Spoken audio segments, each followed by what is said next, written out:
ရာသီပေါ်စာတစ်မျိုးဖြစ်တဲ့တစ်တူတီကိုပြုတ်စရာမလိုပဲစားကောက်အောင်ကြော်နီးလေးကိုမျှဝေပေးမှာမို့အဆုံးထိကြည့်ရှုအားပေးပါအောင်နော်တစ်တူတီကိုအခွန်ခွာအထက်ကအစီလေးဖယ်ပြီးရင်တော့ပပလေးလေးလိထားပေးလိုက်ပါမယ်ပြီးရင်တော့စားထည့်ပြီးတစ်တူတီတွေကဖန်ရည်တွေထွက်လာတဲ့အထိနေပေးပါမယ်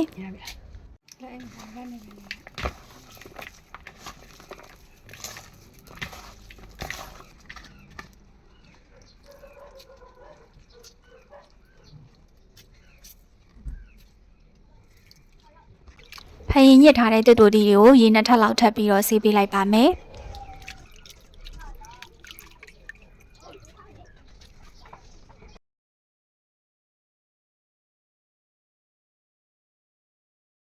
ခုလိုနေထားလေးရလာပြီဆိုရင်ငရုတ်စုံနဲ့ထည့်ပြီးမညက်တညက်အနေထားရအောင်ထောင်းပေးလိုက်ပါမယ်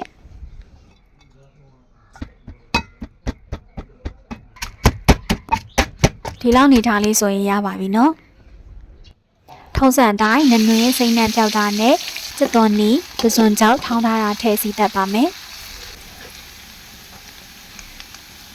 ရောင်တင်မုံနဲ့ငယ်ထည့်ပါတယ်ရောင်တင်မုံစိမ့်နှံပြောက်တာနဲ့ငရုတ်သီးချမ်းပတ်ပါထည့်ပြီးတော့တခါလေးကြော်ပေးပါတယ်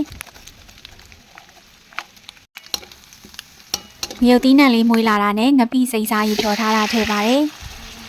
ငပိစိမ့်နှံပြောက်တာနဲ့တစ်တူသီးထည့်ပါမယ်အရသာအတွက်ဇာအနေငယ်နဲ့ချိုးမုံနေငယ်ထည့်ပါတယ်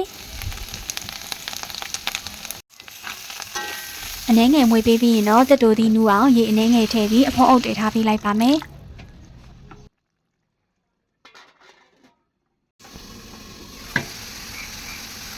ရေခမ်းပြီးစီပြန်လာပြီဆိုရင်တော့ထမင်းစားမိန်နဲ့တစ်တူသီးငပိကြော်လေးရပါပြီရှင်